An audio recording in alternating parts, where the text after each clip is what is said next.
Vidyakashi career academy. Vidyakashi career academy YouTube ಚಾನಲ್ಗೆ ಸ್ವಾಗತ ಸುಸ್ವಾಗತ. My name is Sushmita Pujar. ಇಂದಿನ ತರಗತಿಯಲ್ಲಿ ನಾವು ಇಂಗ್ಲೀಷ್ ಗ್ರಾಮರ್ ಬಗ್ಗೆ ಅಧ್ಯಯನವನ್ನು ಮಾಡೋಣ. ಇಂಗ್ಲೀಷ್ ಗ್ರಾಮರ್ ಬಗ್ಗೆ ಅಧ್ಯಯನ ಮಾಡೋದಕ್ಕಿಂತ ಮುಂಚಿತವಾಗಿ ಹಾಗಾದರೆ ಇಂಗ್ಲೀಷ್ ಗ್ರಾಮರ್ ಯಾವ್ಯಾವೆಲ್ಲ ಎಕ್ಸಾಮ್ಸ್ಗಳಿಗೆ ಬರ್ತದೆ ಅನ್ನೋದನ್ನು ಇಂದಿನ ತರಗತಿಯಲ್ಲಿ ನೋಡೋಣ. ಮೊದಲನೇದಾಗಿ ಇಂಗ್ಲೀಷ್ ಗ್ರಾಮರ್ ಅನ್ನೋದು ಬಹಳಷ್ಟು ಎಕ್ಸಾಮ್ಸ್ಗಳಿಗೆ ಬರುವಂಥದ್ದು. ಯಾವೆಲ್ಲ ಎಕ್ಸಾಮ್ಸ್ಗಳಿಗೆ ಇಂಗ್ಲೀಷ್ ಗ್ರಾಮರ್ನ ಉಪಯುಕ್ತತೆ ಇದೆ? ಹಾಗಾದರೆ ಮೊದಲನೇದಾಗಿ ಇಂಗ್ಲೀಷ್ ಗ್ರಾಮರು ಯಾವ್ಯಾವ ಎಕ್ಸಾಮ್ಸ್ಗಳಿಗೆಲ್ಲ ಬರ್ತದೆ ಅಂತಂದರೆ PSI ಎಕ್ಸಾಮ್ಸ್ಗಳಿಗೆ, ಹಾಗೆ ಗ್ರೂಪ್ C ಎಕ್ಸಾಮ್ಸ್ಗಳಿಗೆ, ಹಾಗೆ SSC ಎಕ್ಸಾಮ್ಸ್ಗಳಿಗೆ, ಈ ರೀತಿಯಾಗಿ ತುಂಬಾ ಎಕ್ಸಾಮ್ಸ್ಗಳಿಗೆ ಏನಾಗ್ತದೆ ಅಂತಂದರೆ ಇಂಗ್ಲೀಷ್ ಗ್ರಾಮರು ಬರುವಂಥದ್ದು. CDS exam, banking clerical, PO, SO, TET, CET, GPSTR, PDO ಎಕ್ಸಾಮ್ಸ್ಗಳು, ಹೀಗೆ ಹಲವಾರು ಎಕ್ಸಾಮ್ಸ್ಗಳಿಗೆ ಇಂಗ್ಲೀಷ್ ಗ್ರಾಮರು ಬರುವಂಥದ್ದು. ಹಾಗಾದರೆ ಇಂಗ್ಲೀಷ್ ಗ್ರಾಮರನ್ನು ಕಲಿಬೇಕು, ಎಕ್ಸಾಮ್ಸ್ಗಿದೆ, okay, as we know already. ಅದಕ್ಕಿಂತ ಮುಂಚಿತವಾಗಿ ಈ ಇಂಗ್ಲೀಷ್ ಗ್ರಾಮರನ್ನು, ಇಂಗ್ಲೀಷನ್ನು ಯಾಕೆ ಕಲಿಬೇಕು, ಅದರ ಪ್ರಾಮುಖ್ಯತೆ ಏನು ಅನ್ನೋದನ್ನು ನೋಡೋಣ. What are the importance of the English language? ಹಾಗಾದರೆ ಇಂಗ್ಲೀಷ್ ಲ್ಯಾಂಗ್ವೇಜ್ನ ಪ್ರಾಮುಖ್ಯತೆಗಳು ಏನೇನು? Y didn't we learn English language properly? ಯಾಕೆ ನಮಗೆ ಇಂಗ್ಲೀಷ್ ಲ್ಯಾಂಗ್ವೇಜನ್ನು ಸರಿಯಾಗಿ ಕಲೀಲಿಕ್ಕೆ ಸಾಧ್ಯ ಆಗಲಿಲ್ಲ? Why do we learn English language ನಾವು? ಹಾಗಾದರೆ ಇವಾಗ ನಾವು ಏಕೆ ಇಂಗ್ಲೀಷ್ ಲ್ಯಾಂಗ್ವೇಜನ್ನು ಕಲಿಬೇಕು ಅನ್ನೋದನ್ನು ನೋಡೋಣ. ಒಂದೊಂದಾಗಿ ನೋಡ್ತಾ ಹೋಗೋಣ. Importance of the language, English language. What are the importance of the English language? Why do we learn this language nowadays? So, ಮೊದಲನೇದಾಗಿ ಈ ಇಂಗ್ಲೀಷ್ ಲ್ಯಾಂಗ್ವೇಜನ್ನು ಕಲಿಬೇಕು ಅನ್ನೋದು ಏನಕ್ಕೆ ಅಂತಂತಂದರೆ ಇದು ನಮಗೆ ಪ್ರೆಸೆಂಟ್ ಸಿಚುವೇಷನ್ಲಿ ಇಂಟರ್ನ್ಯಾಷನಲ್ ಲ್ಯಾಂಗ್ವೇಜ್ ಆಗಿದೆ. It is an international language, ಅಂತಾರಾಷ್ಟ್ರೀಯ ಭಾಷೆಯಾಗಿದೆ. ಪ್ರೆಸೆಂಟು ನಮ್ಮ ಜಗತ್ತಿನಲ್ಲಿ ಇದು ಅಂತಾರಾಷ್ಟ್ರೀಯ ಭಾಷೆಯನ್ನಾಗಿ ನಾವು ಇದನ್ನು ಯೂಸ್ ಮಾಡ್ತಿದ್ದೇವೆ. ಹಾಗೆ ಇದನ್ನು ಅಡ್ಮಿನಿಸ್ಟ್ರೇಟಿವ್ ಲ್ಯಾಂಗ್ವೇಜ್ ಅನ್ನಾಗಿ ಕೂಡ ನಾವೇನು ಮಾಡ್ತೀವಿ, ಇದನ್ನು ನೋಡ್ತಿದ್ದೇವೆ. ಅಡ್ಮಿನಿಸ್ಟ್ರೇಟಿವ್ ಲ್ಯಾಂಗ್ವೇಜ್, ಆಡಳಿತ ಭಾಷೆಯನ್ನಾಗಿ ನೋಡ್ತಿದ್ದೇವೆ. ಹಾಗೆ ಈ ಒಂದು ಲ್ಯಾಂಗ್ವೇಜಿಗೆ ಗೊತ್ತಿತ್ತಂದರೆ ನಾವು ಇಡೀ ಜಗತ್ತನ್ನೇ ಅಡ್ಡಾಡ್ಕೊಬೋದು ಬರಬಹುದು. ಹಾಗಾಗಿ ಈ ಲ್ಯಾಂಗ್ವೇಜನ್ನು ನಾವು ಕಲಿಬೇಕು. If you know this language we can survive all over the world. So ಹಾಗಾಗಿ ಯಾಕೆ ಕಲಿಬಾರ್ದು? ಹಾಗಾದರೆ ಈ ಲ್ಯಾಂಗ್ವೇಜನ್ನು ಬರೀ ಜಗತ್ತನ್ನು ಅಡ್ಡಾಡ್ಕೊಂಬರ್ಬೋದು ಅಂತಂದರೆ ಯಾಕೆ ಈ ಲ್ಯಾಂಗ್ವೇಜನ್ನು ಕಲಿಬಾರ್ದು ಅನ್ನೋದಾದರೆ, ಸೊ ಈ ಲ್ಯಾಂಗ್ವೇಜನ್ನು ಕಲಿಯೋದ್ರಿಂದ ಬಹಳಷ್ಟು ಉಪಯುಕ್ತತೆ ಇದೆ. ನೀವು ನಿಮ್ಮ ಒಂದು ಡೇ ಟು ಡೇ ಲೈಫಲ್ಲಿ ಇಂಗ್ಲೀಷನ್ನು ಮಾತಾಡೋದ್ರಿಂದ ನಿಮಗೆ ಹೆಚ್ಚು ಲ್ಯಾಂಗ್ವೇಜನ್ನು ಕಲಿಯೋದ್ರಿಂದ ಅದರಿಂದ ನಿಮಗೆ ಹೆಚ್ಚು ಉಪಯೋಗನೇ ಇದೆ. ಯಾವ ರೀತಿಯಾಗಿ ಅಂತಂದರೆ ನಿಮ್ಮ ರೆಸ್ಪೆಕ್ಟ್ ಹೆಚ್ಚಿಗೆ ಆಗ್ತದೆ. ನೀವು ಅದರಿಂದ ಮಾತನಾಡೋದ್ರಿಂದ ನಿಮ್ಮ ಒಂದು ನೆಟ್ವರ್ಕಿಂಗ್ ಕನೆಕ್ಷನ್ ಜಾಸ್ತಿ ಬೆಳೀತಾ ಹೋಗ್ತದೆ. ಸೊ ಇದಕ್ಕಾಗಿ ನಾವು ಇಂಗ್ಲೀಷ್ ಲ್ಯಾಂಗ್ವೇಜನ್ನು ಪ್ರೆಸೆಂಟ್ ಸಿಚುವೇಷನ್ಲಿ ಕಲಿಬೇಕು. ಹಾಗಾಗಿ ನಾವು ಕಲಿಸೋದಕ್ಕೆ ನಾವು ರೆಡಿ ಇದ್ದೇವೆ, ಕಲಿಯೋದಕ್ಕೆ ನೀವು ರೆಡಿ ಇರಿ ಅಂತ ಹೇಳ್ತಾ, ಹಾಗಾದರೆ ಈ ಲ್ಯಾಂಗ್ವೇಜನ್ನು ನಮಗೆ ಏಕೆ ಕಲಿಯೋಕ್ಕಾಗಲಿಲ್ಲ? Why didn't we learn language properly? ಯಾಕೆ ನಮಗೆ ಇದನ್ನು ಸರಿಯಾಗಿ ಕಲಿಯೋಕ್ಕಾಗಲಿಲ್ಲ ಅಂತಂದರೆ ಪ್ರೆಸೆಂಟು ನಮಗೇನಾಗಿದೆ, ಈ ಒಂದು ಲ್ಯಾಂಗ್ವೇಜ್ನ ಎನ್ವಿರಾನ್ಮೆಂಟ್ ಇಲ್ಲ, ಈ ಲ್ಯಾಂಗ್ವೇಜಿನ ಒಂದು ವಾತಾವರಣ ನಮ್ಮ ಹತ್ರ ಇಲ್ಲ.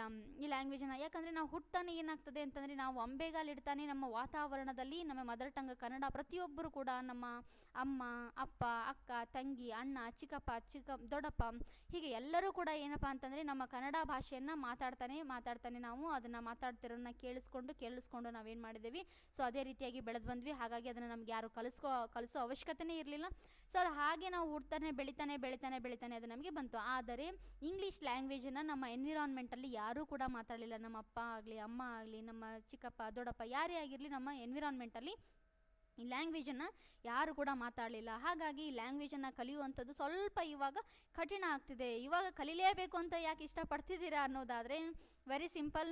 ಇವಾಗ ಬಿಸ್ನೆಸ್ ಪರ್ಪಸ್ಗೆ ನಾವು ಇಂಗ್ಲೀಷ್ ಲ್ಯಾಂಗ್ವೇಜನ್ನು ಕಲಿಬೇಕು. ಇನ್ನೊಂದು ನಮ್ಮ ಸ್ಪರ್ಧಾರ್ಥಿಗಳು, ಈ ಒಂದು ವಿಡಿಯೋಸ್ಗಳನ್ನು ನೋಡ್ತಿರುವಂತಹ ಸ್ಪರ್ಧಾರ್ಥಿಗಳು, ಆಸ್ಪಿರೆಂಟ್ಸ್ಗಳು ಯಾಕೆ ಕಲಿಬೇಕಂತಂದರೆ, ಸೊ ಎಕ್ಸಾಮ್ಗೆ PSI ಎಕ್ಸಾಮ್ಸ್ಗೆ 20 ಮಾರ್ಕ್ಸ್ ಬರ್ತದೆ ಮೇಡಮ್, ಹಾಗಾಗಿ ನಾವು ಕಲಿಬೇಕು ಅಂತ ಹೇಳ್ತಾರೆ. ಹೌದಾ? ಸೊ 20 ಮಾರ್ಕ್ಸ್ ಎಕ್ಸಾಮಿಗೆ ಬರ್ತದೆ. ಆದರೆ ನಾನು ನಿಮಗೆ ಒಂದು ಮಾತನ್ನ ಹೇಳಲಿಕ್ಕೆ ಇಷ್ಟಪಡ್ತೀನಿ. ಬರೀ 20 ಮಾರ್ಕ್ಸ್ ನಮಗೆ ಗ್ರಾಮರಲ್ಲಿ ನಮ್ಮ ಎಕ್ಸಾಮಲ್ಲಿ ಬರ್ತದೆ, ಹಾಗಾಗಿ ನಾವು ಇಂಗ್ಲೀಷನ್ನು ಕಲಿಬೇಕು. ಮತ್ತೊಂದು ಎಕ್ಸಾಮಲ್ಲಿ 50 ಮಾರ್ಕ್ಸ್ ಬರ್ತದೆ, ಇನ್ನೊಂದು ಎಕ್ಸಾಮಲ್ಲಿ 25 ಮಾರ್ಕ್ಸ್ ಬರ್ತದೆ.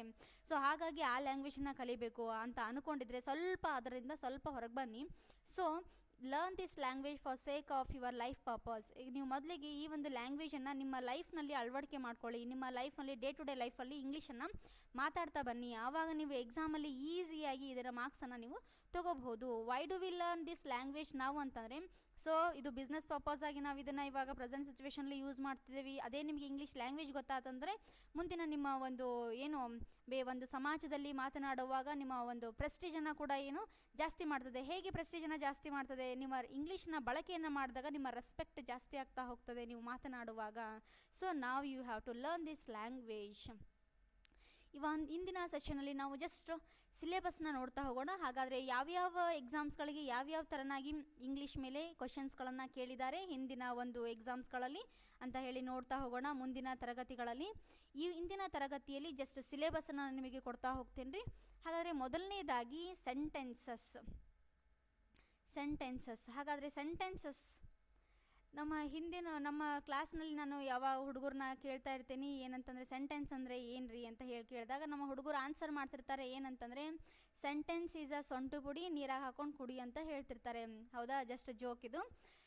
ಸೊ ಆದರೆ ಇದನ್ನು ಜೋಕ್ಸ್ ಅಪಾರ್ಟ್ ಸೆಂಟೆನ್ಸ್ ಮೀನಿಂಗು. ಆದರೆ sentence is a group of words which gives complete meaning. ಇದೇನಪ್ಪ ಅಂತಂದರೆ ಒಂದು ಶಬ್ದಗಳ ಒಂದು ಗುಂಪಾಗಿರ್ತದೆ ಸೆಂಟೆನ್ಸ್ ಅಂತ. ಹಾಗಾದರೆ ಎಷ್ಟು ಥರದ ಸೆಂಟೆನ್ಸ್ಗಳನ್ನು ನಾವಿಲ್ಲಿ ನೋಡ್ತೇವೆ ಅನ್ನೋದಾದರೆ ಇಲ್ಲಿ ನಾವು 5 ಥರದ ಸೆಂಟೆನ್ಸ್ಗಳನ್ನು ನಾವಿಲ್ಲಿ ನೋಡ್ತೇವೆ. ಮೊದಲನೇದಾಗಿ ಇಲ್ಲಿ ನಾವೇನು ಮಾಡ್ತೇವೆ ಸೆಂಟೆನ್ಸ್ಗಳಲ್ಲಿ ಮೊದಲನೇದಾಗಿ declarative sentence. Declarative or affirmative or assertive ಸೆಂಟೆನ್ಸನ್ನು ನೋಡ್ತೇವೆ. ಹಾಗೆ ಪಾರ್ಟ್ಸ್ ಆಫ್ ಸ್ಪೀಚ್ ಅಂತ ಇಲ್ಲಿ ಓಕೆ. ಸೆಕೆಂಡ್ ಒನ್ನು ಇಂಟರಾಗೇಟಿವ್ ಸೆಂಟೆನ್ಸನ್ನು ನೋಡ್ತೇವೆ. Interrogative sentence. ಹಾಗೆ ಥರ್ಡ್ ಒನ್ ಯಾವುದ್ರಿ? Third one exclamatory sentence. Fourth one ಯಾವುದು? Fourth one imperative sentence. The fifth one is optative sentence.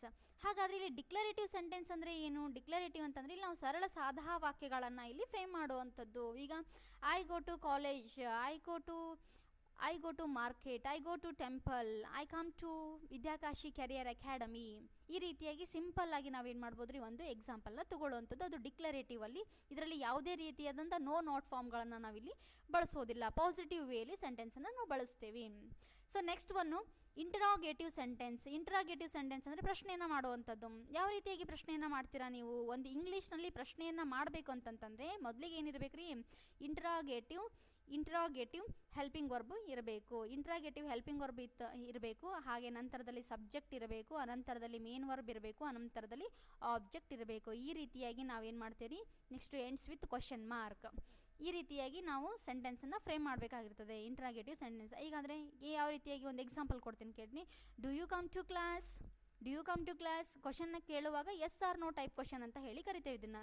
Do you come to class, don't you come to class. Answer ಹೇಗೆ ಬರ್ತದೆ? Do you come to class ಅಂದರೆ yes I come to class ಅಂತ ಹೇಳ್ತೀರಾ. ಅದೇ negative ಅಲ್ಲಿ ಕೇಳಬೇಕಾದ್ರೆ ಅದನ್ನೇ ಪ್ರಶ್ನೆಯನ್ನು don't you come to class, no ma'am I don't want to come to class. ಈ ರೀತಿಯಾಗಿ ಆನ್ಸರ್ನ ಮಾಡಬಹುದು. So next one exclamatory. ಇದಕ್ಕೆ ಸರಿಯಾದ ನೋಟ್ಸನ್ನು ನಿಮಗೆ ವಿತ್ ನೋಟ್ಸು ಡೆಫಿನಿಷನ್ಸ್ಗಳನ್ನ ವಿತ್ ಎಕ್ಸಾಂಪಲ್ಸು ಹಿಂದಿನ ಯಾವ್ಯಾವ ಎಕ್ಸಾಮ್ಸ್ಗಳಲ್ಲಿ ಇದ್ರ ಮೇಲೆ ಯಾವ್ಯಾವ ರೀತಿಯಾಗಿ ಕ್ವಶನ್ನ ಕೇಳಿದ್ದಾರೆ ಅಂತ ಹೇಳಿ ಮುಂದಿನ ತರಗತಿಯಲ್ಲಿ ನಾವು ನೋಡ್ತಾ ಹೋಗೋಣ. Okay. Next one exclamatory sentence ಅಂತಂದರೆ ಯಾವ ರೀತಿಯಾಗಿ ಅಂತಂದರೆ ಅಲ್ಲಿ ಉದ್ಗಾರವಾಗಿ ಮಾತಾಡೋವಂಥದ್ದು. Exclamatory mark as you know already exclamatory mark ಇದು ಇದು ಉದ್ಗಾರವಾಚಕ ಚಿಹ್ನೆ ಅಂತ ಹೇಳಿ ನೋಡ್ತೇವೆ ನಾವಿಲ್ಲಿ. ಎಕ್ಸ್ಕ್ಲಾಮೇಟರಿ ಹುರ್ರೆ, ಓ, ಅಲಾಸ್, ವಾವ್ ಈ ರೀತಿಯಾಗಿ ಎಕ್ಸ್ಕ್ಲಾಮೇಟರಿ ಮಾರ್ಕನ್ನು ಹಾಕುವಂಥದ್ದು. ಇದರಲ್ಲಿ ಹುರ್ರೆ ಐ ಓನ್ ದ ಮ್ಯಾಚ್ ಅಂತ ಹೇಳ್ಬೋದು.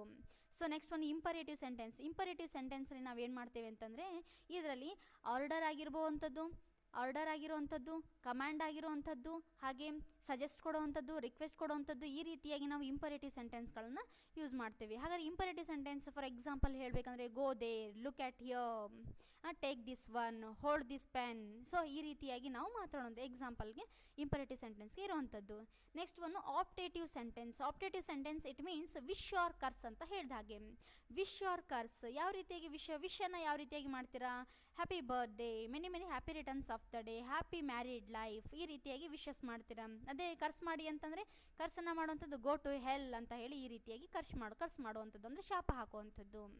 ಸೊ ಇದಿಷ್ಟು ಕೂಡ ಸೆಂಟೆನ್ಸ್ಲಿ ನಾವು 5 ಥರನಾಗಿ ಸೆಂಟೆನ್ಸನ್ನು ನೋಡ್ತೇವೆ. In sentence V C 5 types of sentences. Okay, ಇದರ ನೆಕ್ಸ್ಟ್ ಕ್ಲಾಸ್ನಲ್ಲಿ ನಾವು ಇದರ ಜೊತೆಗೆ ನಾನು ಡೆಫಿನಿಷನ್ಸ್ಗಳನ್ನು ಮತ್ತು ಎಕ್ಸಾಂಪಲ್ಸ್ಗಳನ್ನು ಹಿಂದಿನ ಎಕ್ಸಾಮ್ಸ್ಗಳಲ್ಲಿ ಯಾವ ರೀತಿಯಾಗಿ ಪ್ರಶ್ನೆಯನ್ನು ಕೇಳಿದ್ದಾರೆ ಇದ್ರ ಮೇಲೆ ಅನ್ನೋದನ್ನು ನೆಕ್ಸ್ಟ್ ಕ್ಲಾಸ್ನಲ್ಲಿ ನೋಡೋಣ. ಓಕೆ, ನೆಕ್ಸ್ಟ್ ಒನ್ ಇರುವಂಥದ್ದು ಪಾರ್ಟ್ಸ್ ಆಫ್ ಸ್ಪೀಚ್.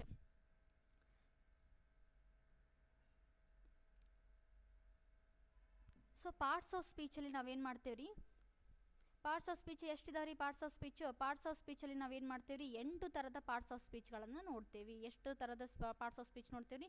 8 ಥರದ ಪಾರ್ಟ್ಸ್ ಆಫ್ ಸ್ಪೀಚ್ಗಳನ್ನ ನೋಡ್ತೇವೆ. Noun, pronoun, adjective, verb, adverb, preposition, conjunction, interjection ಅಂತ ಹೇಳಿ ನೋಡ್ತೇವೆ. ನಮ್ಮ ಎಲ್ಲ ನಾವು ಪ್ರೈಮರಿ ಆಗಿರ್ಬೋದು, ಹೈಸ್ಕೂಲ್ ಡೇಸ್ ಆಗಿರ್ಬೋದು, ಡಿಗ್ರಿ ಡೇಸ್ಗಳಲ್ಲಿ ಬರೀ ಏನು ಮಾಡ್ತೇವೆ, ಪಾರ್ಟ್ಸ್ ಆಫ್ ಸ್ಪೀಚ್ಗಳನ್ನ 8 ಪಾರ್ಟ್ಸ್ ಆಫ್ ಸ್ಪೀಚ್ಗಳನ್ನು ಕಲ್ತಿದ್ದೇವೆ. ಆದರೆ ಒಂದು ಪ್ರಾಬ್ಲಮ್ ಆಗಿರೋದೇನಂತಂದರೆ, ಒಂದು ಸೆಂಟೆನ್ಸನ್ನು ಕೊಟ್ಟಾಗ, ಯಾವುದೋ ಒಂದು ಸೆಂಟೆನ್ಸನ್ನು ಕೊಟ್ಟಾಗ ನಿಮಗೇನಾಗಲ್ಲ, ಆ ಒಂದು ಸೆಂಟೆನ್ಸಲ್ಲಿ ಯಾವ ರೀತಿಯಾಗಿ ಯಾವ ಪಾರ್ಟ್ಸ್ ಆಫ್ ಸ್ಪೀಚಲ್ಲಿ ಈಗ ವರ್ಬ್ ಎಲ್ಲಿದೆ, ಅಡ್ವರ್ಬ್ ಎಲ್ಲಿದೆ, ಅಡ್ಜೆಕ್ಟಿವ್ ಎಲ್ಲಿದೆ, ನೌನ್ ಯಾವುದಾಗ್ತದೆ, ಪ್ರನೌನ್ ಯಾವುದಾಗ್ತದೆ ಅಂತಂದರೆ ಗೊತ್ತಾಗೋದಿಲ್ಲ. ಸೊ ಹಾಗಾಗಿ ನೀವು in a sentence where is the parts of speech in this sentence, that is very important to learn in this session. ಓಕೆನಾ, ನಾನು ಮುಂದಿನ ಕ್ಲಾಸ್ಗಳಲ್ಲಿ ನೀಟಾಗಿ ನಿಮ್ಮ ಪಾರ್ಟ್ಸ್ ಆಫ್ ಸ್ಪೀಚ್ಗಳಿಗೆ ಯಾವ್ಯಾವ ರೀತಿಯಾಗಿ ಎಕ್ಸಾಮ್ಸ್ಗಳಲ್ಲಿ ಬಂದಿದ್ದಾವೆ ಅನ್ನೋದನ್ನು ನೀಟಾಗಿ ಮುಂದಿನ ಕ್ಲಾಸ್ಗಳಲ್ಲಿ ಎಕ್ಸಾಮ್ಗೆ ಯಾವ ರೀತಿ ಕೇಳಿದ್ದಾರೆ, ಮುಂದೆ ಯಾವ ರೀತಿ ಕೇಳ್ಬೋದು ಅನ್ನೋದನ್ನು ಡಿಸ್ಕಸ್ ಮಾಡ್ತಾ ಹೋಗೋಣ. ಸೊ ನಾವೇನು ಕಲ್ತಿದ್ದೇವೆ, noun is A name of A person, place R thing, we called it is a noun. Instead of noun we use pronouns. ಇಷ್ಟೇ, ಈ ರೀತಿಯಾಗಿ 8 ಪಾರ್ಟ್ಸ್ ಆಫ್ ಸ್ಪೀಚ್ಗಳನ್ನು ನಾವು ಕಲಿತಾ ಬಂದಿದ್ದೇವೆ. ಆದರೆ ನಾವು ಮುಖ್ಯವಾಗಿ ಕಲಿಬೇಕಾಗಿರುವಂಥದ್ದು ಟೆನ್ಸ್ಗಳನ್ನು ಹೆಚ್ಚು ನಾವು ಕಲಿಬೇಕಾಗಿರ್ತದೆ. ಸೊ ನೆಕ್ಸ್ಟ್ ಒನ್ನು ಟೆನ್ಸಸ್ಗಳು. ಆದರೆ ನೆಕ್ಸ್ಟ್ ಒನ್ನು ಟೆನ್ಸಲ್ಲಿ ಎಷ್ಟು ಥರನಾಗಿರ್ತವೆ? ಟೆನ್ಸ್ ಅಂದರೆ ಕಾಲಗಳು. ಎಷ್ಟು ಥರನಾಗಿದ್ದಾವೆ ರೀ ಕಾಲಗಳು? ಬೇಸಿಗೆ ಕಾಲ, ಮಳೆಗಾಲ, ಚಳಿಗಾಲ ಅಲ್ಲ. ಇಲ್ಲಿ ಟೆನ್ಸ್ಗಳಂತಂದರೆ ಬೇರೆ. ಇಲ್ಲಿ ಏನಾಗ್ತದೆ ಅಂತಂದರೆ ವರ್ತಮಾನ ಕಾಲ, ಭೂತಕಾಲ, ಭವಿಷ್ಯತ್ ಕಾಲ ಅಂತ ಹೇಳಿ ನಾವು ನೋಡ್ತೇವೆ. ಹಾಗಾದರೆ first one is present tense, the second one is past tense, the third one is future tense. ಹಾಗೆ ಪ್ರತಿಯೊಂದಕ್ಕೂ ಕೂಡ ಏನಾಗಿದೆ, ಇಲ್ಲಿ ಪ್ರೆಸೆಂಟ್ ಟೆನ್ಸಲ್ಲಿ ಮತ್ತೆ 4 ಥರದ ಟೆನ್ಸ್ಗಳನ್ನು ನೋಡ್ತೇವೆ. ಹಾಗೆ ಪಾಸ್ಟ್ ಟೆನ್ಸಲ್ಲಿ ಮತ್ತೆ 4 ಥರದ ಟೆನ್ಸ್ಗಳನ್ನು ನೋಡ್ತೇವೆ. ಮತ್ತು ಫ್ಯೂಚರ್ ಟೆನ್ಸಲ್ಲಿ ಮತ್ತೆ 4 ಥರದ ಟೆನ್ಸ್ಗಳನ್ನು ನಾವು ಇಲ್ಲಿ ನೋಡ್ತಾ ಹೋಗ್ತೇವೆ. So next one ಆ್ಯಕ್ಟಿವೈಸ್ tenses. ಹಾಗೆ ನಾವಿಲ್ಲಿ ಆ್ಯಕ್ಟಿವೈಸ್ ಟೆನ್ಸಸ್ ಅಂತಂದರೆ ನಾವೇನು ಮಾಡ್ತೇವೆ ಅಂತಂದರೆ, ಇವಾಗ ಒಂದು ಎಕ್ಸಾಂಪಲ್ ಹೇಳ್ತೀನಿ ನೋಡ್ರಿ. ಆ್ಯಕ್ಟಿವೈಸ್ ಟೆನ್ಸಸ್ ಯಾವ ರೀತಿಯಾಗಿರ್ತದೆ ಅಂತಂದರೆ, ಆ್ಯಕ್ಟಿವೈಸ್ ಟೆನ್ಸಸ್ ಅಂತಂದರೆ ಕೆಲಸ ಏನಾಗಬೇಕು ರೀ, ನಾನು ಮಾಡ್ತೀನಿ ಅಂತ ಹೇಳುವಂಥದ್ದು. ಕೆಲಸ ಏನಾಗ್ತಿರೋದು, ನಾನು ಮಾಡ್ತೀನಿ ಕೆಲಸವನ್ನು ಅನ್ನುವಂಥದ್ದು. ಈಗ ಐ ಡೂ ದ ವರ್ಕ್, ಹೌದಾ? ಐ ಡೂ ದಿ ವರ್ಕ್ ಅಂತ ಇದೆ, ಹೌದಾ? ಅದೇ ಪ್ಯಾಸಿವೈಸಲ್ಲಿ ಕೆಲಸನೇ ನನ್ನಿಂದ ಆಗಿದೆ, ನನ್ನಿಂದ ಮಾಡಲ್ಪಟ್ಟಿದೆ ಅಂತ ಹೇಳಬೇಕು. ಏನಾಗುತ್ತೆ, ಇವಾಗ ಇಲ್ಲಿ ಆ್ಯಕ್ಟಿವೈಸ್ ಮಾಡುವಾಗ ಐ ಏನಾಯ್ತು ರೀ, ಸಬ್ಜೆಕ್ಟ್ ಆಯಿತು, ಹೌದಾ? ಐ ಸಬ್ಜೆಕ್ಟ್ ಆಯಿತು. ಡೂ ಏನಾಯ್ತು ರೀ, ಹೆಲ್ಪಿಂಗ್ ವರ್ಬ್ ಆಯಿತು. ದ ವರ್ಕ್ ಅನ್ನೋದು ಏನಾಯ್ತು ರೀ, ಇಲ್ಲಿ ಆಬ್ಜೆಕ್ಟ್ ಆಯಿತು, ಹೌದಾ? ಅದೇ ರೀತಿಯಾಗಿ ಪ್ಯಾಸಿವೈಸ್ ಮಾಡುವಾಗ ಮೊದಲಿಗೆ ಏನು ಬರಬೇಕು ರೀ, ಇಲ್ಲಿ ನಮಗೆ ಆಬ್ಜೆಕ್ಟು ಮೊದಲಿಗೆ ಬರಬೇಕಾಗ್ತದೆ. ವಿತ್ ರೂಲ್ಸ್ ನಾವು ನೆಕ್ಸ್ಟ್ ಕ್ಲಾಸಲ್ಲಿ ಇದನ್ನು ನೋಡ್ತಾ ಹೋಗೋಣ. ಜಸ್ಟ್ ಒಂದು ಎಕ್ಸಾಂಪಲ್ ಮೂಲಕ ಇದನ್ನು ನಿಮಗೆ ಕ್ಲಿಯರ್ ಮಾಡ್ತಾ ಇದ್ದೀನಿ. ಐ ಡೂ ದ ವರ್ಕ್ ಅನ್ನೋದನ್ನು ಆ್ಯಕ್ಟಿವೈಸಲ್ಲಿದ್ದರೆ, ಅದೇ ಪ್ಯಾಸಿವೈಸಲ್ಲಿ ಯಾವ ರೀತಿಯಾಗಿ ಆಗ್ತದೆ ಅಂತಂದರೆ ಏನು, the work is done by me. ಹಾಗಾದರೆ ದ ವರ್ಕ್ ಅನ್ನೋದೇನಾದ್ರೂ ಇಲ್ಲಿ ಇದು ಆಬ್ಜೆಕ್ಟ್ ಆಯಿತು. ಹಾಗೆ ಈಸ್ ಅನ್ನೋದೇನ್ರಿ, ಇದು ಹೆಲ್ಪಿಂಗ್ ವರ್ಬ್ ಆಯಿತು. ಇದು ಹೆಲ್ಪಿಂಗ್ ವರ್ಬ್, ಎಂಥ ಹೆಲ್ಪಿಂಗ್ ವರ್ಬ್ ಆಯಿತು, ಇದು ಪ್ಯಾಸಿವ್ ಹೆಲ್ಪಿಂಗ್ ವರ್ಬ್ ಆಯಿತು. ಡನ್ ಅನ್ನೋದೇನ್ರಿ, ಇದು V3 ಫಾರ್ಮ್ ಆಗ್ತದೆ. ಬೈ ಇಲ್ಲಿ ನಾವಿನ್ನು ಕಂಜಕ್ಷನ್ ಅಂತ ನೋಡ್ತೇವೆ. ಇಲ್ಲಿ ಮೀ ಯಾಕಾಯ್ತು ಅಂತಂದರೆ, ಇಲ್ಲಿ ನಾನು ಮಾಡ್ತಾ ಇದ್ದೇನೆ ಅಂತ ಹೇಳಿದ್ದನ್ನು ಇಲ್ಲಿ ನನ್ನಿಂದನೇ ಆಗಿದೆ ಅಂತ ಹೇಳಿ ತೊಗೊಂಡಿದ್ದಕ್ಕೆ ಇಲ್ಲಿ ನಾವು ಮೀ ಅಂತ ಮಾಡಿದ್ವಿ. ಸೊ ಇದರ ನೆಕ್ಸ್ಟ್ ಕ್ಲಾಸ್ಗಳಲ್ಲಿ ಇನ್ನೂ ಹೆಚ್ಚಾಗಿ ಇದ್ರ ಬಗ್ಗೆ ನಾವು ಅಧ್ಯಯನವನ್ನು ಮಾಡೋಣ. Next one article. As you know already, ಆರ್ಟಿಕಲಲ್ಲಿ ನಾವೇನು ಮಾಡ್ತೀವಿ, ಡೆಫಿನೆಟ್ ಆರ್ಟಿಕಲ್ ಮತ್ತು ಇಂಡೆಫಿನೆಟ್ ಆರ್ಟಿಕಲ್ಗಳಂತ ಹೇಳಿ ನೋಡ್ತೀವಿ. ಓಕೆ, ನೆಕ್ಸ್ಟ್ ಒನ್ನು ಮಾಡಲ್ಸ್ಗಳಲ್ಲಿ ನಾವು ಪ್ರೈಮರಿ ಹೆಲ್ಪಿಂಗ್ ವರ್ಬ್ಸ್ ಮತ್ತು ಸೆಕೆಂಡರಿ ಹೆಲ್ಪಿಂಗ್ ವರ್ಬ್ಸ್ ಅಂತ ನೋಡ್ತೀವಿ. ಮಾಡಲ್ಸ್ಗಳಲ್ಲಿ ನಾವು ಪ್ರೈಮರಿ ಹೆಲ್ಪಿಂಗ್ ವರ್ಬ್ಸ್ಗಳಾಗಿ am, is, are, was, were ಅಂತ ಹೇಳಿ ನೋಡಿದರೆ, have been, has been, had been, ಈ ರೀತಿಯಾಗಿ ನೋಡಿದರೆ, ಅದೇ ಸೆಕೆಂಡರಿ ಹೆಲ್ಪಿಂಗ್ ವರ್ಬ್ಗಳಲ್ಲಿ ನಾವೇನು ಮಾಡ್ತೀವಿ, can, could, may, might, ought to B to, have to, dare to, must, should, ಈ ರೀತಿಯಾಗಿ ನಾವೇನು ಮಾಡ್ತೀವಿ ಸೆಕೆಂಡರಿ ಹೆಲ್ಪಿಂಗ್ ವರ್ಬ್ಸ್ಗಳಾಗಿ ನೋಡ್ತೇವೆ. ಸೊ ಇವುಗಳ ಬಗ್ಗೆ ನಾನು ನೆಕ್ಸ್ಟ್ ಕ್ಲಾಸ್ನಲ್ಲಿ ನಿಮಗೆ ಇನ್ ಡೀಟೇಲ್ ಆಗಿ ಮಾಹಿತಿಯನ್ನು ಕೊಡ್ತಾ ಹೋಗ್ತೇನಂತೆ. ನೆಕ್ಸ್ಟ್ ಡಿಗ್ರೀಸ್ ಆಫ್ ಕಂಪ್ಯಾರಿಸನ್ ಬರ್ತದೆ, ಡೈರೆಕ್ಟ್ ಆ್ಯಂಡ್ ಇಂಡೈರೆಕ್ಟ್ ಸ್ಪೀಚ್ ಬರ್ತದೆ, ಹಾಗೆ ಪ್ರಿಪೋಸಿಷನ್ಸ್ ಬರ್ತದೆ. ಸೊ ಇವುಗಳೆಲ್ಲ ನಾವು ಏನು ಮಾಡೋಣ ಮುಂದಿನ ತರಗತಿಗಳಲ್ಲಿ ಒನ್ ಬೈ ಒನ್ ನೋಡ್ತಾ ಹೋಗೋಣ. ಡೈರೆಕ್ಟ್ ಆ್ಯಂಡ್ ಇಂಡೈರೆಕ್ಟ್ ಸ್ಪೀಚ್ ಅಂದರೆ ನಿಮಗೆ ಗೊತ್ತೇ ಇದೆ, ಡೈರೆಕ್ಟಾಗಿ ಇಬ್ಬರು ಮಾತಾಡಿರುವಂಥದ್ದನ್ನು ಏನ್ರಿ ಇಂಡೈರೆಕ್ಟಾಗಿ ಇನ್ನು ಇಬ್ಬರು ಅದನ್ನು ಹೇಳುವಂಥದ್ದು, ಅದನ್ನು ನಾವೇನು ಮಾಡ್ತೇವೆ ಇಲ್ಲಿ ನಾವು ಡೈರೆಕ್ಟ್ ಮತ್ತು ಇಂಡೈರೆಕ್ಟ್ ಸ್ಪೀಚಲ್ಲಿ ನೋಡ್ತೇವೆ. ಓಕೆ, ಹಾಗಿದ್ರೆ ನಾನು ನಿಮಗೆ ಹೇಳಿದೆ ಬಹಳ ಇಂಪಾರ್ಟೆಂಟ್ ಪಾರ್ಟ್ ಯಾವುದು ಅಂತಂದರೆ ಇಂಗ್ಲೀಷ್ನಲ್ಲಿ, ಅದು ಇಂಗ್ಲೀಷನ್ನು ಕಲಿಬೇಕು ಅನ್ನೋದಾದರೆ ಮೊದಲಿಗೆ ನೀವು ಕಲಿಬೇಕಾಗಿರುವಂಥದ್ದು ಪಾರ್ಟ್ ಯಾವುದು ಅಂತಂದರೆ ದಟ್ ಈಸ್ ಟೆನ್ಸಸ್. ಕಾಲಗಳ ಬಗ್ಗೆ ನೀವು ಮೊದಲು ಅಧ್ಯಯನ ಮಾಡ್ಕೋಬೇಕು. ಆಮೇಲೆ ನಿಮಗೇನಾಗ್ತದೆ ರೀ, ಬಹಳ ಸ್ಟ್ರಾಂಗ್ ಪಿಲ್ಲರ್ಸ್ ಇವು ಮೂರು ಏನಿದಾವಲ್ಲ, ಇವು present tense, past tense, future tense, active ವಾಯ್ಸ್ಗಳು ತುಂಬಾ ಇಂಪಾರ್ಟೆಂಟ್ ಆಗಿರುವಂಥದ್ದು. ಸೊ ಇವುಗಳನ್ನು ಕಲಿತ್ರಿ ಅಂತಂದರೆ ನೀವು ಸೆಂಟೆನ್ಸ್ಗಳನ್ನು ಮಾಡ್ಬೋದು, ಟ್ರಾನ್ಸ್ಲೇಷನ್ ಮಾಡಲಿಕ್ಕೆ ತುಂಬಾ ಹೆಲ್ಪ್ ಆಗ್ತದೆ. ಇನ್ನೊಂದು ನೀವೇನಾದರೂ ಟ್ರಾನ್ಸ್ಲೇಷನ್ನ ಮಾಡಬೇಕು PSI ಎಕ್ಸಾಮ್ಸ್ಗಳಿಗೆ ಅಂತಂದರೆ, ಮತ್ತು ನೀವು ಇಂಗ್ಲೀಷನ್ನು ಮಾತಾಡಲಿಕ್ಕೆ ಕಲಿಬೇಕು ಅಂತಂದರೆ ನೀವು ಮಾಡಬೇಕಾಗಿರೋದು ಒಂದೇ ಏನಂತಂದರೆ, ಈ ಟೆನ್ಸ್ಗಳನ್ನು ಏನು ಸಿಂಪಲ್ ಪ್ರೆಸೆಂಟ್ ಟೆನ್ಸ್ ಆಗಿರ್ಬೋದು, present continuous tense up to future perfect continuous ಟೆನ್ಸ್ವರೆಗೂ ಚೆನ್ನಾಗಿ ಅದನ್ನು ವಿತ್ ಕನ್ನಡ ಮೀನಿಂಗ್ಸಲ್ಲಿ ನೀವು ಅದನ್ನ ಅರ್ಥ ಮಾಡ್ಕೋತಾ ಹೋಗಬೇಕು.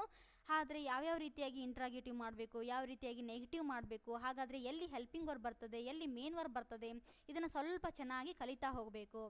ಸೊ ನಾನು ನನ್ನ ಕ್ಲಾಸಲ್ಲಿ ಅದನ್ನು ನೀಟಾಗಿ ನಿಮಗೆ ಹೇಳ್ತಾ ಹೋಗ್ತೀನಿ. ಹಾಗೆ ಹಿಂದಿನ ಎಕ್ಸಾಮ್ಸ್ಗಳಲ್ಲಿ ಯಾವ್ಯಾವ ರೀತಿಯಾಗಿ ಅದರ ಮೇಲೆ ಪ್ರಶ್ನೆಗಳನ್ನು ಕೇಳಿದ್ದಾರೆ ಅನ್ನೋದನ್ನು ಕೂಡ ನಾನು ಇಲ್ಲಿ ಡಿಸ್ಕಸನ್ನು ಮಾಡ್ತೇನಂತೆ. ಆದರೆ ನೀವು ಮಾಡಬೇಕಾಗಿರೋ ಒಂದೇ, ನಮ್ಮ ವೀಡಿಯೋಸ್ಗಳನ್ನು ವಾಚ್ ಮಾಡ್ತಿರೋರು ಲೈಕ್ ಮಾಡಬೇಕು, ಈ ವಿಡಿಯೋಸನ್ನು ನಿಮ್ಮ ಸ್ನೇಹಿತರೊಂದಿಗೆ ಶೇರ್ ಮಾಡ್ಕೊಳ್ಳಿ ಮತ್ತು ಸಬ್ಸ್ಕ್ರೈಬ್ ಮಾಡ್ಕೊಳ್ಳಿ. ಓಕೆ, ನೆಕ್ಸ್ಟ್ ಒನ್, ಈ ಟೆನ್ಸಲ್ಲಿ ನಾವು ಹೇಳಿದ್ವಿ, ಟೆನ್ಸಲ್ಲಿ ಮೂರು ಥರದ ಟೆನ್ಸ್ಗಳನ್ನು ನಾವಿಲ್ಲಿ ನೋಡ್ತೇವೆ. ಹಾಗೆ ಒಂದೊಂದು ಟೆನ್ಸಲ್ಲಿ ನಾವೇನು ಮಾಡ್ತೀವಿ, ಮತ್ತೆ ನಾಲ್ಕು ಥರದ ಟೆನ್ಸ್ಗಳನ್ನು ಇಲ್ಲಿ ನಾವು ನೋಡ್ತಾ ಹೋಗ್ತೇವೆ. In tenses we see 3 types tenses. In present tense we see 4 types of tenses. The first one is simple present tense, the second one is present continuous tense, the third one is present perfect tense, the fourth one is present perfect continuous tense. ಅದೇ ರೀತಿಯಾಗಿ simple present ಟೆನ್ಸಲ್ಲಿ ಮತ್ತೆ ನಾವೇನು ಮಾಡ್ತೇವೆ ರೀ, ಅದರಲ್ಲಿನೇ general form, to have form, to be form ಅಂತ ಹೇಳಿ ಮುಂದೆ ನೋಡ್ತೇವಂತೆ. ಅದನ್ನು ನಾನು ಮುಂದೆ ಎಕ್ಸ್ಪ್ಲೇನ್ ಮಾಡ್ತೇನಂತೆ. ಓಕೆ, ನೆಕ್ಸ್ಟ್ ಪಾಸ್ಟ್ ಟೆನ್ಸಲ್ಲೂ ಆಲ್ಸೋ ಅದೇ ರೀತಿಯಾಗಿ ಬರ್ತದೆ. ಸಿಂಪಲ್ ಪಾಸ್ಟ್ ಟೆನ್ಸಲ್ಲಿ ಅದೇ ರೀತಿಯಾಗಿ ಬರ್ತದೆ. ಯಾವ ರೀತಿಯಾಗಿ ಅಂತಂದರೆ simple past tense, past continuous tense, past perfect tense, past perfect continuous tense. Next future ಟೆನ್ಸಲ್ಲಿ ಬರ್ತದೆ. ಫ್ಯೂಚರ್ ಟೆನ್ಸಲ್ಲಿ ಕೂಡ ಅದೇ ರೀತಿಯಾಗಿ 4 ಥರದ ಟೆನ್ಸ್ಗಳು ಬರ್ತದೆ. Simple future tense, future continuous tense, future perfect tense, future perfect continuous tense. ಈ ರೀತಿಯಾಗಿ ನಾವೇನು ಮಾಡ್ತೇವೆ ಅಂತಂದರೆ ಟೆನ್ಸ್ಗಳನ್ನು ನೋಡ್ತಾ ಹೋಗ್ತೇವೆ. ಸೊ ಈ ಒಂದು 12 ಥರದ ಟೆನ್ಸ್ಗಳನ್ನು ತುಂಬ ಚೆನ್ನಾಗಿ ಕಲಿತ್ರೆ ಮಾತ್ರ ನೀವು ಇಂಗ್ಲೀಷ್ನಲ್ಲಿ ಚೆನ್ನಾಗಿ ಮಾತನಾಡ್ಬೋದು. You are able to speak English fluently. Okay, next one simple present tense. Present ಟೆನ್ಸಲ್ಲಿ ಫಸ್ಟ್ ಒನ್ ಬರುವಂಥದ್ದು ಯಾವುದ್ರಿ, ಅದು ಸಿಂಪಲ್ ಪ್ರೆಸೆಂಟ್ ಟೆನ್ಸ್. ಹಾಗಾದರೆ ಫಸ್ಟ್ ಒಂದು simple present tense. Simple present ಟೆನ್ಸಲ್ಲಿ ನಾವೇನು ಮಾಡ್ತೀವಿ ಅಂತಂದರೆ 6 ಥರದ ಸೆಂಟೆನ್ಸ್ಗಳನ್ನು ನಾವಿಲ್ಲಿ ನೋಡ್ತೀವಿ. ಹಾಗಾದರೆ 6 ಥರದ ಸೆಂಟೆನ್ಸ್ಗಳು ಯಾವ್ಯಾವು, ಇಲ್ಲಿ 6 types ಆಫ್ ಸೆಂಟೆನ್ಸಸ್ಸನ್ನು ನಾವಿಲ್ಲಿ ನೋಡ್ತೇವೆ. ಯಾವ್ಯಾವುದು ಹಾಗಾದರೆ ಅದು 6 ಥರದ ಸೆಂಟೆನ್ಸ್ಗಳು ಅನ್ನೋದಾದರೆ, ಫಸ್ಟ್ ಒನ್ ಏನು ಯಾವುದ್ರಿ, ಇದು ಅದುವೇ DAS. DAS it means what, declarative,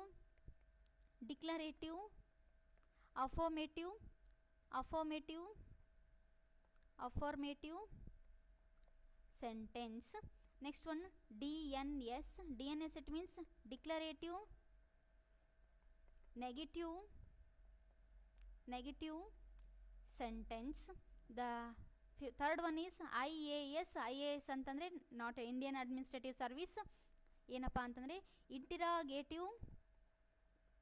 ಇಂಟಿರಾಗೇಟಿವ್, affirmative sentence.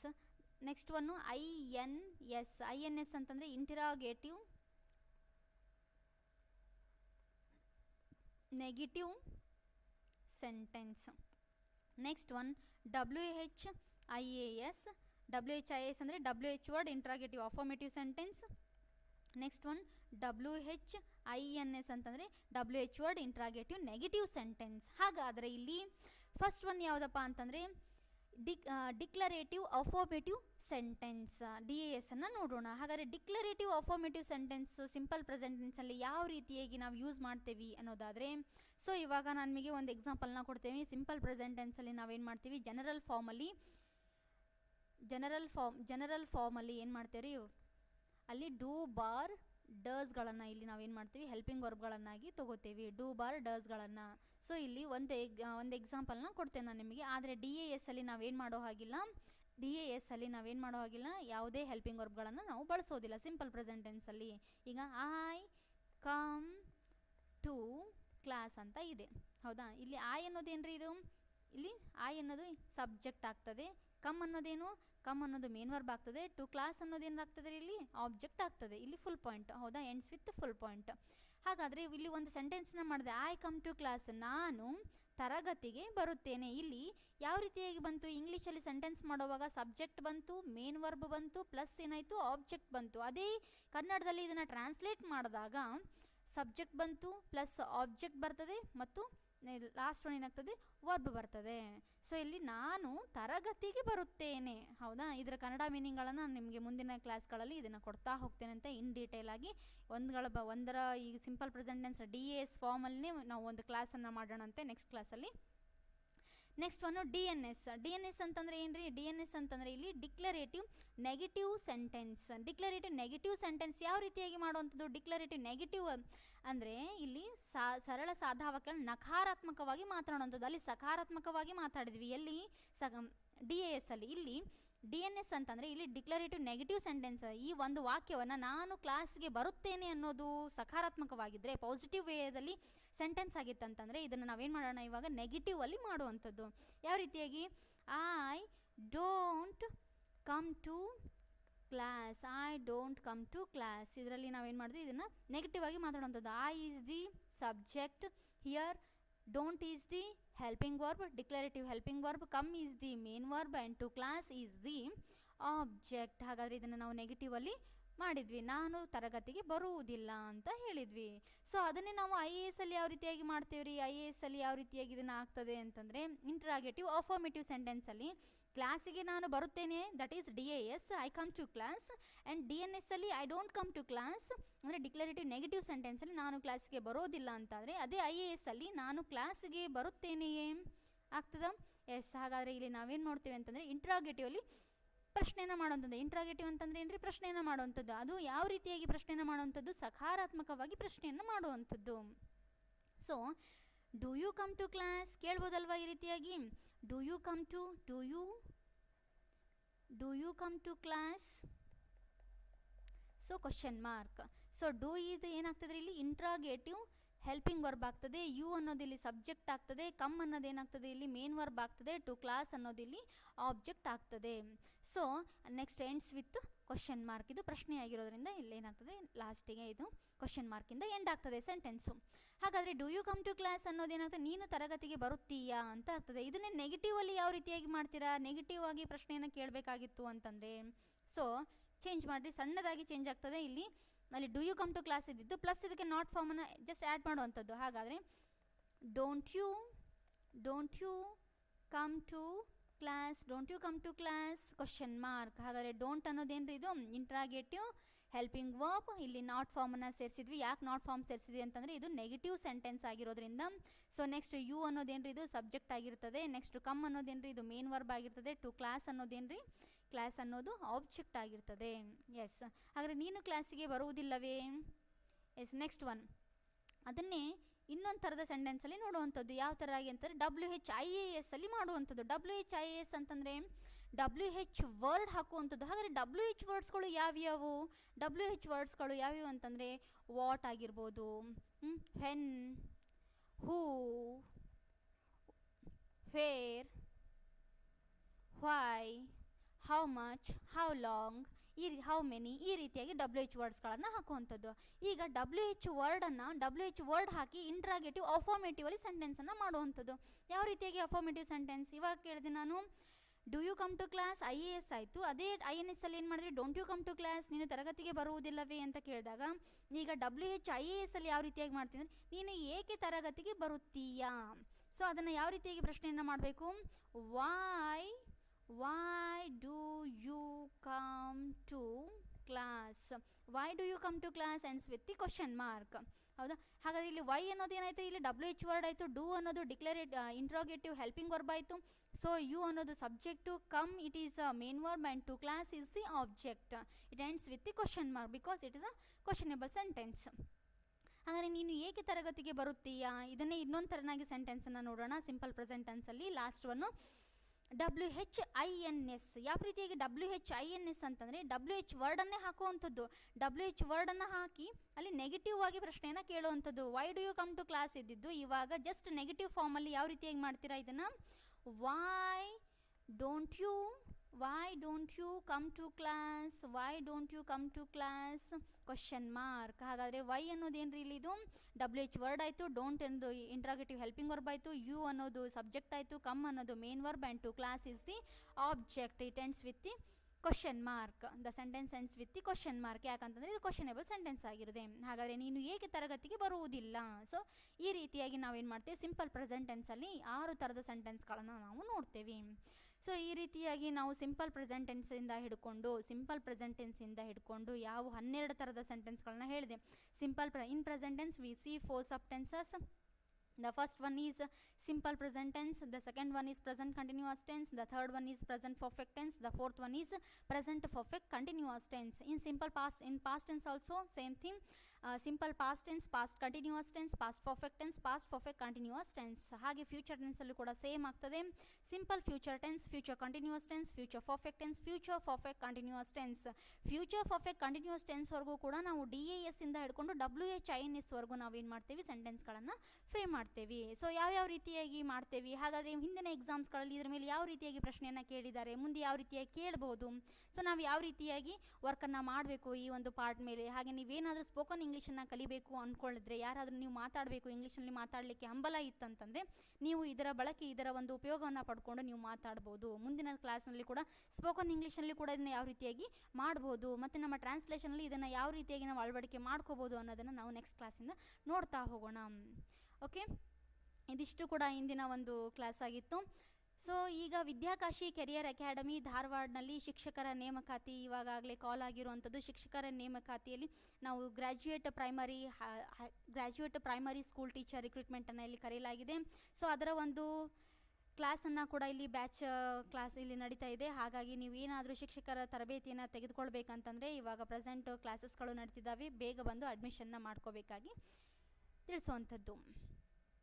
Okay, ಈ ಒಂದು ಕ್ಲಾಸ್ ನಿಮಗೆ ಇಷ್ಟವಾದಲ್ಲಿ ನೀವು ಮಾಡಬೇಕಾಗಿರೋದು ಇಷ್ಟೇ, ಒಂದು ಲೈಕ್ ಮಾಡಿ, ನಿಮ್ಮ ಸ್ನೇಹಿತರೊಂದಿಗೆ ನಮ್ಮ ವಿಡಿಯೋಸನ್ನು ಶೇರ್ ಮಾಡಿ, ಸಬ್ಸ್ಕ್ರೈಬ್ ಆಗಿ, ಪಕ್ಕದಲ್ಲಿರುವ ಬೆಲ್ ಬಟನ್ನ ಒತ್ತಿದ್ದೇ ಆದಲ್ಲಿ ಮುಂಬರುವ ನಾನು ಮಾಡುವ ಎಲ್ಲ ವಿಡಿಯೋಸ್ಗಳ ನೋಟಿಫಿಕೇಷನ್ಗಳು ನಿಮಗೆ ಬರ್ತವೆ. Thank you.